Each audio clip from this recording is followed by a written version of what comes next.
예, 여러분 안녕하십니까. 오랜만에 인사드리는 것 같아요. 여러분 뭐 다들 아시겠지만, 원래 이제 퇴근 후 한눈검이란 주제로 제가 이제 퇴근하고 나서 매일 하루에 한 문제씩 이렇게 좀 풀어드리려고 같이 한번 한국사 로드 이 책을 이야기하면서 이제 이 책이 어떻게 만들어졌고 이 책 속에 등장하는 그 문제들을 12월에 있는 그 한눈검에 대비하는 차원에서 같이 좀 풀어드리려고 생각을 하고 있었는데, 여러 역사적인 이야기들과 함께 곁들여서, 근데 이제 아시다시피 지난주 토요일 날 그런 이태원 압사 참사가 일어나고 나서 개인적으로 굉장히 좀 어려웠어요. 그러니까 제가 2014년에 세월호 참사 후에 현장에서 진도에서 팽목항에서 여러 유족들을 지난 8년 6개월 넘게 계속 만나면서 있었던 그런 안타까움과 아쉬움과 개인적인 그런 경험들이 이번에 이태원 참사를 겪으면서 이렇게 불현듯 툭툭툭 튀어나오더라고요. 그래서 막 기사를 쓰면서도, 제가 원래 이제 법조 기자인데 기사를 쓰면서도 막 그 불현듯 튀어오는 그 감정들이 굉장히 지난주 힘들더라고요. 그래서 정부에서 어쨌든 설정해 놓은 국가 애도 기간에는 일단은 같이 좀 마음을 동참해야겠다는 생각도 들고 기사에 좀 집중해서 좀 써야겠다는 그런 생각들이 들어서 지난 일주일간은 솔직히 말씀드리면은 안 했습니다. 그거 해야겠다고 생각만 했는데 안 하고 있다가 이 마음을 좀 진정시키고 나서 다시 여러분 앞에 서야겠다 그런 생각이 들었고, 그래서 이제 지난주에 제가 금요일인가 토요일날 이제 마지막으로 올렸는데, 그때 이제 한능검 60회 20번대 문제를 다루면서 여러 유적지를 다룬 뭐 이렇게 행주산성과 뭐 어디에 뭐 충주 이야기도 뭐 있고 여러 유적지를 다룬 근현대사의 그 모든 한 곳의 한 문제 속에 다 담겨 있는 장소 5군데를 막 하나하나 언급하면서 제가 여러분들께 그 설명을 해드렸잖아요. 근데 이번에는 이제 근현대사로 넘어올 때 조선 후기 시대의 그 당시의 문제를 이야기를 했다면은, 이번에는 오늘 고른 오늘은 두 문제입니다. 오랜만이니까. 이 한금 60회 똑같습니다. 30번부터 50번까지 이 뒷부분은 1863년 흥선이 고종을 앞세워서, 그러니까 고종 이재황 혹은 이명복이라 불리는 이 고종을 앞세워가지고 이제 정권을 잡은 이후에, 그리고 이제 우리나라가 나중에 이제 일제강점기를 거쳐서 근현대사까지 이어져 오는 그 과정이 30번부터 50번까지 이어지는데, 그 중에서 그 시작 부분인 32번과 34번에 나오는 문제를 골랐어요. 왜냐면은 둘 다 고종시대 이야기예요. 고종시대 이야기인데, 이 32번 문제는 고종이 나라가 망해가는 과정 속에서 어떤 노력을 했고 그 노력 속에서 어떤 문화유산이 남았는지를 그대로 보여주는 게 이 32번 문제고, 고종이 그리고 이 34번 문제는 이 신식군대가 해산당했을 당시, 대한제국의 군대가 해산당했을 당시의 그 시기를 고르라는 문제거든요. 그러니까 이제 국권 피탈이 완벽히 당하기 직전의 그 상황, 그리고 국권 피탈 후에 우리나라가 어떻게 독립운동을 했는지를 이 두 문제에서 그대로 보여주는 거예요. 그러니까 이 문제가 굉장히 제 개인적으로는 제 가장 전문 분야이면서 제가 가장 좋아하는 파트고, 여러분이랑 같이 답사를 가고 싶은 그 장소 중에 하나가 바로 이 두 문제 속에 다 집약되어 있는 거예요. 문제 자체는 솔직히 말씀드리면 그렇게 어렵진 않아요. 그 흐름만 완벽하게 언제나 말씀드렸던 그 흐름만 잡고 있으면은, 한번 하나하나 볼까요? 가 시기에 있었던 사실로 옳지 않은 것은 2점짜리네요. 고종은 이곳 환구단에서 황제 즉위식을 거행을 하고 경운궁에서 고를 가로 선포했습니다. 환구단은 일제에 의해 헐려버렸고 지금은 황궁우가 외로이 남아 있습니다. 여러분 여기 어딘지 아세요? 여러분 다 서울시청 앞에 다 가보셨죠?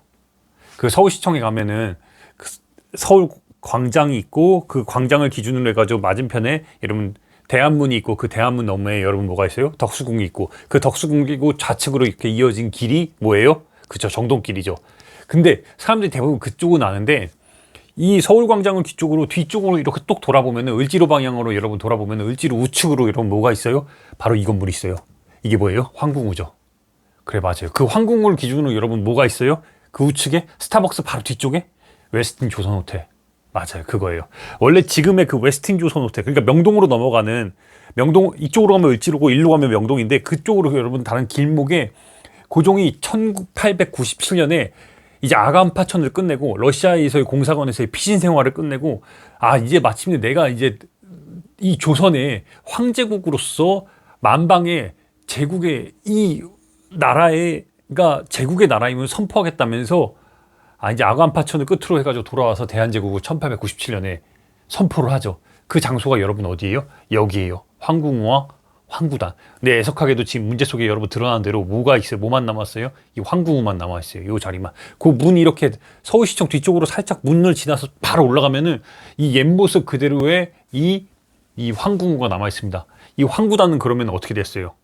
맞아요. 지금 완전히 헐려버렸어요. 1910년에 나라를 빼앗기고 나서 1913년인가 14년이 그 13년으로 알고 있어요. 일제가 이 자기들의 그 소위 말하는 내지에서 일본 그 본토에서 오거나 외국의 제국의 이제 사신들을 영접한다면서 여러분 뭘 만들어요?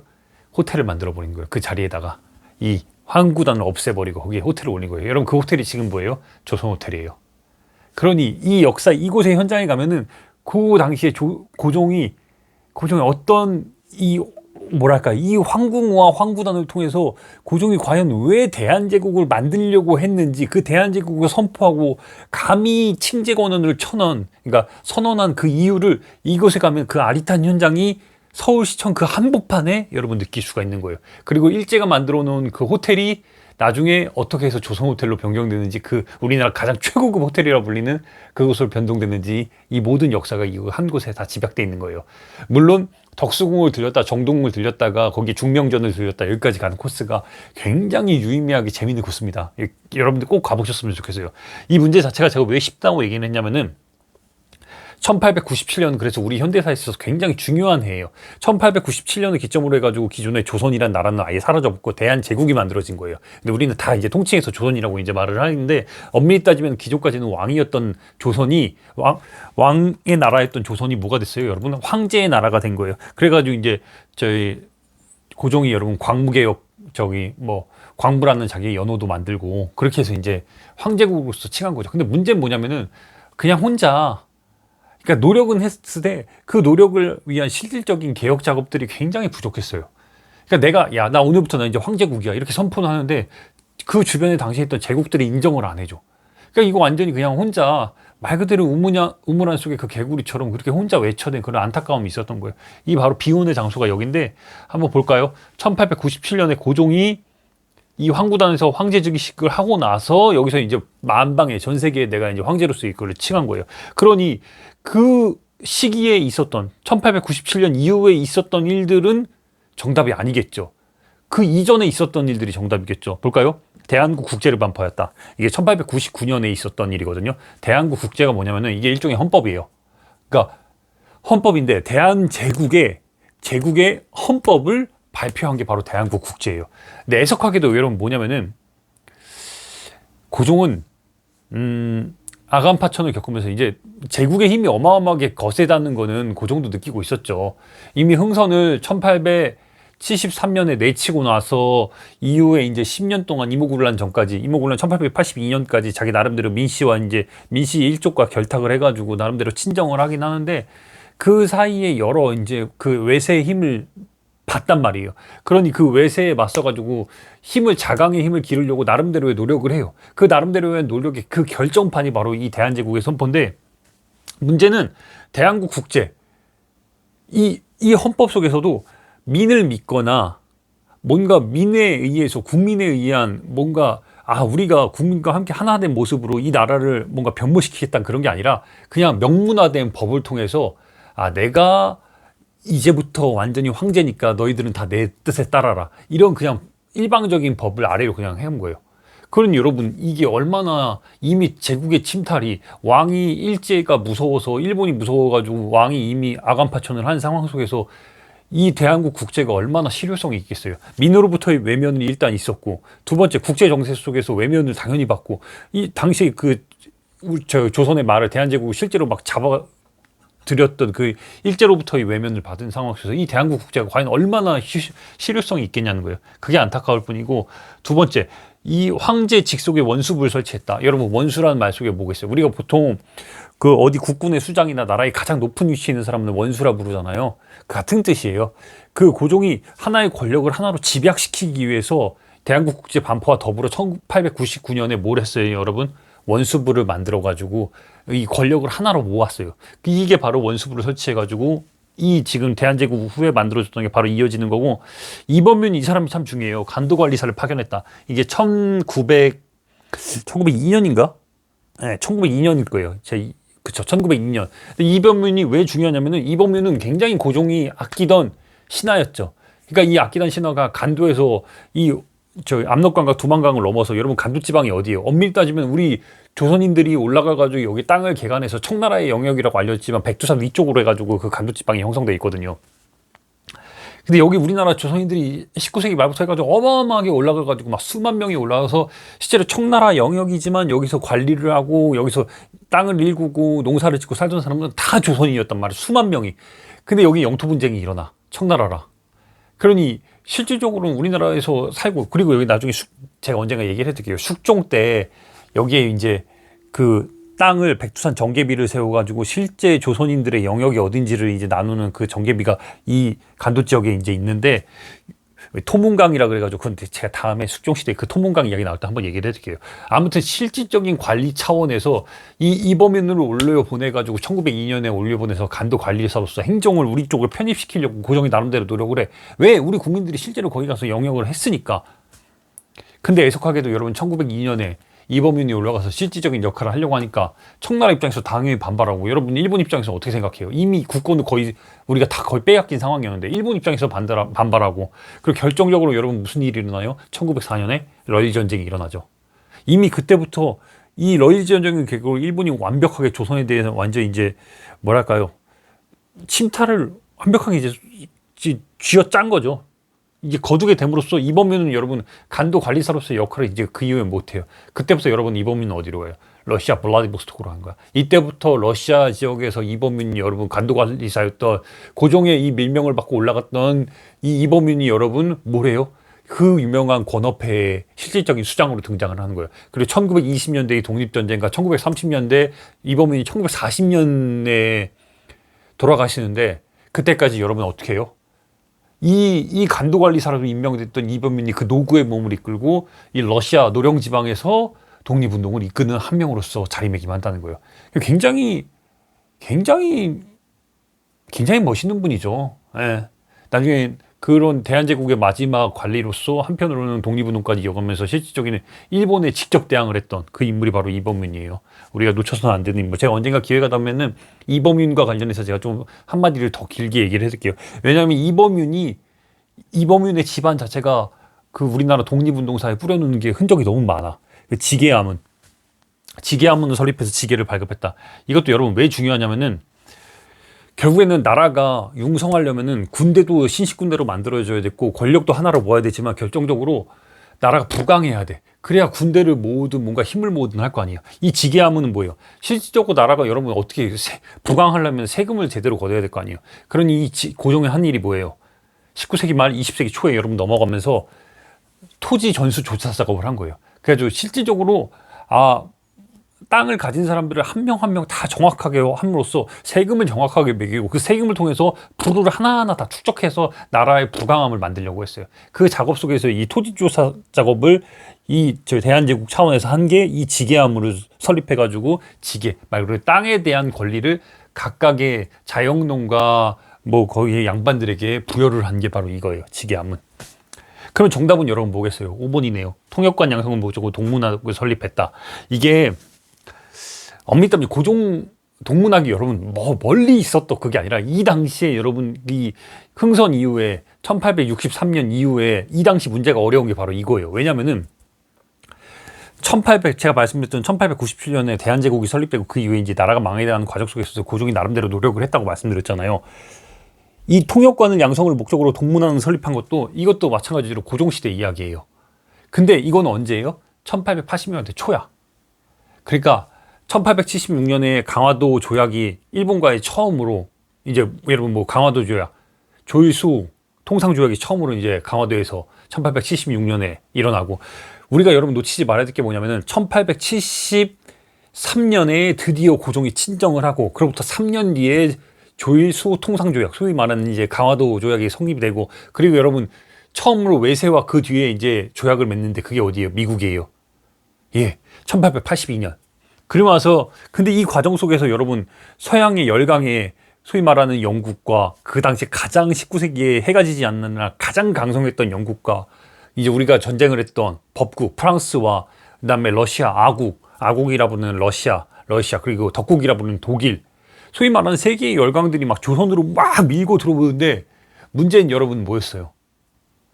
밀고 들어오는데 이거를 그들의 말을 같이 통상을 해갖고 교섭을 해야 되는데 말을 같이 해줄 수 있는 사람이 없었어. 엄밀히 따지면 여러분 19세기에 영어를 할 수 있는 우리 조선인이 없었단 말이에요. 그러니까 여러분 항상 누굴 거쳐? 일본의 관리를 거치거나 아니면 당시에 청나라의 보호를 받았으니까 청나라의 관리를 거치거나 해가지고 돌아와가지고 이들 통해서 청나라 말을 하거나 중국 말을 하거나 일본 말을 통해서 거쳐서 해석을 하니 여러분 제대로 된 교섭이 되겠어요? 이에 대한 차원으로 고종이 미국과의 통상교섭 이후에 영어나 일본어나 이런 거에 대한 제대로 된 한번 전문적인 인력이 필요하다 싶어가지고 만든 게 바로 이 지금 통리함을 통해서 만들어진 동문학이에요. 근데 한 40여 명 정도가 실제로 여기서 공부를 했다고 하는데 금방 끝났어요. 1882년에 만들었지만 한 2, 3년을 못 가고 이게 없어졌죠. 왜냐면 여기는 실질적으로 동문학을 옆으로 이끌었던 게 누구예요? 청나라에 있는 고관들이 와가지고 여기 관리들이 와서 이거를 실질적으로 제대로 배움을 전달해 주거나 이런 게 아니라 그냥 우야무야 청나라의 입김이 들어가는 그 학교로서 그냥 역할만 하다가 제대로 된 역할을 못하다가 이제 나중에 1886년에 유경공원이라고 이제 국가에서 관리하는 이제 관학교가 만들어지고 나서 이거는 실질적인 역사에서 이제 사라지게 되는 거죠. 근데 이제 이 동문학이 설립되는 과정 속에서 이용장이라고 이제 중국의 이제 양무 운동을 이끌었던 그 이용장이라는 사람이 등장하는데 그 이용장이 우리나라에게 그 한 명의 독일 출신의 관료 한 명을 보내요. 밀렌도르프라고. 이 목인덕이라는 이름을 가진 사람인데 그 사람이 실질적으로 역할을 해가지고 이 만들어진 게 바로 동문학이에요. 제가 언젠가 이 밀렌도르프에 대해서는 한번 좀 얘기를 할게요. 밀렌도르프 사진이 있는데 다음에 여러분들 기회가 나면 좀 얘기를 해드릴게요. 아무튼 이 문제는 정답은 5번입니다. 언젠가 저랑 같이 서울시청에 요 황궁호와 황구단 웨스틴 조선 호텔, 그리고 이제 정동, 그리고 이제 덕수궁, 그리고 중명전, 요 일대를 경복궁까지 같이 우리 그 너머에 이제 정동 너머에 있는 뭐 경희궁과 독립문, 서대문 형무소 요 일대를 언젠가 저랑 같이 한번 이 한국사 로드를 들고 같이 투어를 좀 해봤으면 하는 제 개인적인 바람이 좀 있습니다. 34번으로 넘어갈까요? 다음 가상뉴스에서 보도하는 사건이 일어난 시기를 연표해서 옳게 고른 것은 군대 해산에 대한 반발이 거세지고 있습니다. 오늘 시위대 대대장 박승환이 자결한 데 이어 시위대 부대원들이 해산을 거부하고 무장을 봉기해 일본군과 남대문띠에서 치열한 총격전을 벌이고 있습니다. 여러분 나는 좀 이걸 좀 잊지 않았으면 좋겠어요. 여러분 언젠가 정진석 의원이 그런 얘기를 했죠. 조선이 망하게 된 거는 그 고종을 비롯해서 조선의 실질적인 지도부였던 사람들의 무능하고 무기력함 때문에 나라가 무너졌다. 그래서 일본에 직접적인 전쟁이 있지는 않았다. 막 이런 식의 망언을 해가지고 굉장히 크게 논란을 일으켰잖아요. 여러분 방금 말씀드렸듯 고종도 나름대로 노력을 했어요. 근데 거기서 우유부단했던 그런 결정들이 물론 이 조선이 망하게 하는데 크게 영향을 했죠. 물론 정진석 의원의 말이 일정 부분 맞을 수도 있어요. 실제로 흥선이 권좌에서 최고 실권자 자리에서 1873년에 물러나고 나서 그 실제 정권을 잡은 민실 쪽, 이제 민자영, 우리가 흔히 말하는 명성황후라 불리는 그 여흥민 씨의 민자영이 고종과 함께 정권을 잡고 나서 이제 다시 외척들에 의한 나라의 문란함이 완전히 진짜 극에 달아요. 그 극에 달한 상황 속에서 일어난 게 1882년의 이모군란이에요. 그 결정적인 게 뭐냐면은 민자영, 민씨, 중전 민씨의 이제 사촌이죠. 사촌인 이 민겸호가 당시에 이제 병조판서 역할을 하면서 얼마나 착복을 심하게 했는지 이제 별기군이라고 신식군대가 이제 고종 나름대로 민씨척 쪽 나름대로 자기들의 친위 부대를 만들기 위해서 일본군 장교를 데리고 와가지고 신식 군대인 별기군을 창설을 하죠. 근데 이제 기존의 군대였던 그 훈련도감 출신의 그런 군인들을 90군대를 여러분 어떻게 어마어마하게 차별을 해. 결정적으로 그 차별이 여러분 극이 다른 게 뭐예요? 13개월 만에 월급을 주는데 1882년에 7월 달에 여러분 13개월 만에 월급을 드디어 주는데 그 월급 속에서 여러분 당시에 월급이 뭐였어요? 쌀이었죠. 쌀이었는데 그 쌀 속에 여러분 뭐였어요? 반이 모래였어. 그러니 여러분 13개월 만에 드디어 90군대 군인들이 차별받다가 월급을 받았는데 여러분 받은 월급 속에 까보니까 다 모래야. 다 먹지 못한 겨야. 그러니 어떻게 했어요? 자기의 총칼을 갖고 있던 이 군인들이 여러분 어떻게 했어? 그 당장 이 쌀을 나눠줬던 그 관리들에게 반발을 한 거예요. 그 과정 속에서 이 민겨모가 여러분 어떻게 했어? 니네 안 받을 거면 꺼지라고 그래서 이거 반발하는 사람들 어떻게 했어? 폭행하고 죽이고 했단 말이에요. 그러니 이 99군대들이 어떻게 했을 거예요? 민겨모부터 때려 죽인 거예요. 그러니까 민겨모를 때려 주니까 민시척족들이 이 나라를 망쳤다고서 이제 경복궁으로 월담해가지고 막 저기 민자영을 죽이겠다고, 중전미 씨를 죽이겠다고, 명성황후를 죽이겠다고 한 거고, 그 과정 속에서 다시 옹립돼서 10년 만에 정권으로 올라온 게 여러분 누구예요? 이하응, 흥선대원군이에요. 이게 바로 1882년에 있었던 일이야. 근데 여기서 중요한 게 바로 여러분 이 지점인 거예요. 당시에 이제 민자영이 목숨의 위기를 느끼니까 어디로 도망쳐요? 충북 충주로 도망칩니다. 충북 충주로 도망치는데, 충북 충주로 여러분 도망치는 과정 속에서 자국의 군인들이 권력을 쥔 사람들의 잘못으로 이렇게 반란을 일으켰으면 다독이거나 여러분 어떻게 해야 돼요? 다시 이제 내부적으로 해결을 해서, 이게 나중에 이제 1894년에 동학농민 때도 마찬가지예요. 이모군란 동학농민 혁명이 마찬가지인데, 권력을 쥔 사람들이 여러분 당시에 민시척족이 여러분 무슨 짓을 저질렀어요? 청나라에 군대 파병을 요청을 했죠. 그러니 나라에 힘이 없는 상황 속에서 이거를 밀란이 일어나니까 이 밀란을, 자기의 권력을 유지하기 위해서 이 밀란을 여러분 잡아달라고 무슨 짓을 한 거예요? 외세를 끌어들인 거예요. 그래서 실제로 여러분 어떻게 됐어요? 1882년에 이모군란이 발생했더니 흥선대원군이 다시 권좌를 차지했죠. 근데 이 권좌를 차지한 흥선대원군이 여러분 정확하게 33일 만에 쫓겨납니다. 왜 쫓겨나? 청나라에 여러분 이홍장이 군대를 보내가지고 이 끌려와서 실제로 잡아가서 텐진으로 끌려가요. 그냥 다시 민자영이 권력을 잡는 거야. 이모군란의 주력들은 어떻게 됐어요? 다 죽임을 당하고 다 쫓겨나고. 그러니 여러분 청나라 외세가 들어왔는데 그냥 가만히 물러나요? 아니지. 이때부터 실질적인 권력을 더 점유를 하는 거야. 근데 그 과정 속에서, 이모군란 과정 속에서 일제도 이미 자기들이 뭐 피해를 입었다고 막 그 자국의 군대를 청나라의 조약을 통해서 이미 보내. 그러니 이 조선 땅에 외세의 군대가 이미 두 나라의 군대가 서로 점유된 상황인 거예요. 들어와서 여러분 주둔하고 있었던 상황인 거야. 그런 이런 상황이 여러분 부딪히니 결국엔 뭐가 벌어져요? 맞아요. 청나라와 일제 사이에 어때? 하나 이 조선이라는 먹이를 놓고 어떻게 보세요? 부딪히니까 전쟁이 벌어지는 거예요. 그게 바로 청일전쟁으로 이어지는 거예요. 1894년에. 그 과정을 얘기하는 건데 이 보기 속에 이게 다 들어있는 거예요. 이 문제는 쉬워요.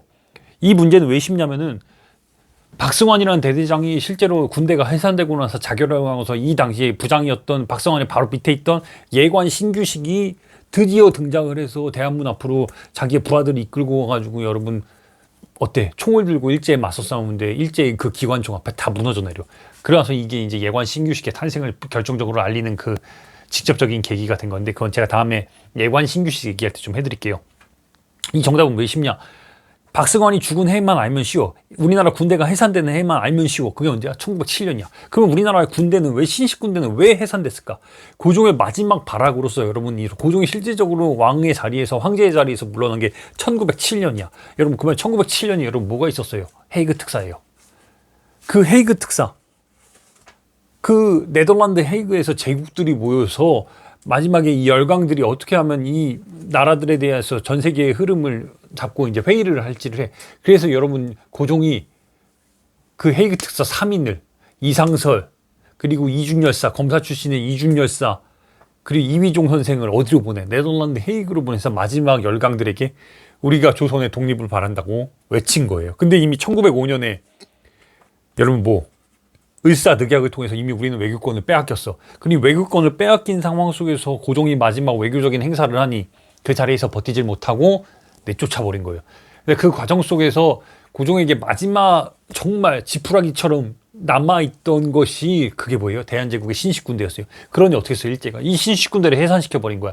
그 과정 속에서 박승환이 총으로서 울분을 참지 못하고 자결을 한 거고, 그의 부하들이 대한문 앞까지 가가지고 진격을 하고 남대문에 진격을 해가지고 일제에 맞서 싸우려고 한 거예요. 근데 결국에는 일제의 그 기관총과 일제의 화력 앞에 무너져 내리죠. 그러니 정답은 여러분 뭐예요? 1905년 을사늑약으로 외교권을 빼앗겼고 1907년에 헤이그 특사가 벌어지고 고종이 이 신식 군대를 같이 해산시킴으로써 뭐가 돼? 예, 고종이 물러나게 되는 거고, 그리고 그로부터 3년 뒤에 순종이 왕의 자리에 올랐지만 실제로 황제 자리에 올랐지만 순종은 이미 뭐 부족함이 뭘 어떻게 해볼 수 있는 상황이 아니었고요. 국권 피탈이 1910년에 일어나게 되는 거죠. 그러니 이 한 문제 속에 여러분 모든 역사가 이 근현대 고종의 노력이 이 안에서도 여기서 여러분 벌어지는 거야. 여기죠. 지금 이 32번에 제가 그 앞서 계속 말씀드렸던 내용들이 요 안에 다 등장을 하네요. 1897년에 아관파천 후에 독립협회에서 이 단발을 한 독립 그 지사들이 와가지고 고종에게 다시 복귀하셔야 됩니다 하고서 오고 나서 드디어 1년 뒤에 1897년에 이곳에서 이 황궁호와 황구단에서 대한제국을 선포를 하고, 그래서 그때부터 1899년에 대한국 국제가 반포가 되고, 마찬가지로 99년에 원수부가 설치가 되고, 1902년에 간도의 실질적인 실효 지배를 위해서 이범민을 보내고, 그리고 그에 앞서서 1902년인가 1년에 이제 19세기 20세기 초반에 지계함을 만들어서 요 국가의 부를 축적하려고 한 시기가 바로 요때예요. 그러니 근데 이 과정 속에서 그러니 노력을 안 했다? 그 뭐 조선은 권력층의 뭐 그거에 의해서 그냥 무너져 내렸다? 일본과 우리는 전쟁을 한 적이 없다? 이런 망발이 사람들이 굉장히 불쾌하고 말도 안 되는 망발이라고 느끼는 게 바로 이런 거예요.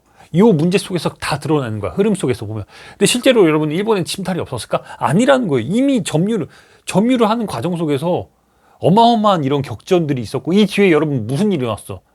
이 신식 군대가 해산되니까 이 군대가 어디로 붙은 거예요? 의병이랑 같이 결합을 한 거예요. 그래서 여러분 1907년에 뭐가 일어나서 정미의병이 일어나는 거예요. 여기 정미의병이 여러분 서울까지 막 침공 작전을 할 수 있었던 이 결정적 계기가 뭐예요? 이 신식 군대의 무기가 여러분 이쪽으로 지원이 가고 했으니까 다 이루어진 거예요. 이뿐일까? 이 과정 속에서 수많은 민중들의 나라를 살리겠다는 일제에 맞섰던 그 민중들의 한거가 이 과정 속에서 그대로 드러나는 거예요. 여러분 갑오개혁이 왜 일어났는데? 이 앞서서 여러분 무슨 일이 있었어요? 동학농민운동이 있었으니까, 동학농민혁명이 있었으니까. 근데 이 마찬가지로 이모군란 후에 여러분 여기 이게 그냥 있었을까? 이 과정 속에서 피를 흘린 민중과 이 군인들의 여러분 목숨값이 이 안에 다 숨어져 있는 거예요. 근데 문제는 제가 자꾸 이제 민자형이라고 말하는 게 뭐냐면은 중전 민씨, 소위 말하는 명성황후가 민씨 척족이 여러분 가장 잘못한 게 뭐예요? 외세를 함부로 끌어들인 거예요. 그러니까 동학농민운동이 일어나서 실제로 화의를 맺죠. 전주 화의를 맺죠. 아, 이제는 외세를 끌어들이면 안 되니까 우리끼리 해서 화의를 맺고 정부와 화의를 맺는데 또 다시 한번 나쁜 버릇이 도진 거야. 뭐예요? 청나라 군대를 또 데리고 온 거야. 일본 군대를 데려가. 그러니까 우금치에서 여러분 왜 그 수만 명의 동학도들이 왜 죽었는데, 결국에는 외세를 끌어들여온 이 텐진 조약에 나중에 이제 뭐 이모군란 후에 텐진 조약이 벌어져서 이거에 의해서 이제 청나라 군대가 파견되면 일본 군대도 들어온다 막 이런 조약들이 막 물거져가지고 이제 그 1894년에 그런 비극이 다시 한번 도래하는 건데, 이 두 문제를 통해서 제가 말씀드리고 싶은 뭐냐면은 결국에는 노력이 없었다 함부로 폄훼할 수 없죠. 근데 이 나라가 조선이 망하게 된 여러분 결정적 계기, 대한제국이 우리 역사에서 사라진 결정적 계기, 이 민중들의 여러 노력에도 불구하고 그 여러분 촉발제, 소위 말하는 정말 촉매제가 된 그 계기는 여러분 뭐예요? 맞아요. 외세의 침탈입니다. 함부로 그 외세를 우리나라에 들어오게 한 그런 거예요. 근데 지금 2022년 여러분 작금의 현실을 한번 볼까요? 되게 아무렇지 않게 외세를 막 이렇게 끌어들이는 걸 되게 당당하게 얘기를 하죠. 제가 요즘에 나라의 기운이 정말 걱정스럽다고 말하는 게 뭐냐면은, 이래서 역사를 더 공부해야겠다는 생각이 더 드는 게 왜 이러냐면은, 우리 역사에서 여러분 수없이 반복됐던 나라의 소위 말하는 나라의 안정을 위한다는 명목으로 함부로 외세를 끌어들이고 제대로 된 준비 없이 지금의 모습이 너무너무 계속해서 계속 그때와 비교돼요. 그래서 걱정이 되는 거예요. 그래서 오늘 선택한 문제도 실제로 19세기 말 20세기 초에 조선, 대한제국이 어떤 몸부림을 펼쳤고, 그리고 그 몸부림 속에서 어떤 고난을 겪었는지 이 두 문제를 통해서 여러분께 살짝 좀 말씀드리고 싶었어요. 근데 다음에 제가 원래 오늘 준비한 문제가 이 한 문제, 이 35번까지 솔직히 하려고 했는데 시간이 없어가지고 말씀 못 드린 건데, 제가 금명간에 35번 문제를 좀 해드릴게요. 누구에 대한 얘기냐? 단지 신채호예요. 나라가 망하고 나서 왜 우리나라가 대한민국이라는 나라로 지금까지 살 수 있었는지를 이 신채호의 이야기를 통해서 조금 더 설명을 해드릴게요. 그리고 이제 공지 말씀 하나만 더 끝으로 드리면은, 원래 제가 어제, 그러니까 지금 11월 5일 날 원래 충주랑 그 단양 답사를 좀 준비를 했었는데, 아시다시피 제가 서두에 말씀드린 대로 좀 여러 상황들이 겹치다 보니까 제가 연기를 했어요. 저희 출판사랑 같이. 그래서 그 일자는 11월 19일이죠. 11월 19일로 알고 있는데, 네, 11월 19일, 그쵸. 일요일 날, 20일이군요. 11월 20일 날, 제가 18일 날 울산에서 강연이 있어가지고, 20일 날, 이 다음날 올라오는데, 그래서 11월 20일 날, 일요일 날, 서울에서 종로 사당을 거쳐서 충주와 단양까지 도는 이 완벽한, 한국사로드 투어를 진행을 할 건데, 여러분 시간 되시면 텍스트큐브 출판사에 같이 이렇게 신청을 해가지고 같이 멋진 추억 담을 수 있는 여행 같이 떠났으면 좋겠습니다. 아무튼 오늘은 여기까지고, 오랜만에 이렇게 말씀드렸습니다. 다음에 또 퇴근 후 하는 거, 주말에는 하는 거, 한국사로드 들고 하는 거 같이 들고 여러분 만나도록 하겠습니다. 오늘 귀한 시간 내주셔서 고맙습니다. 바이바이.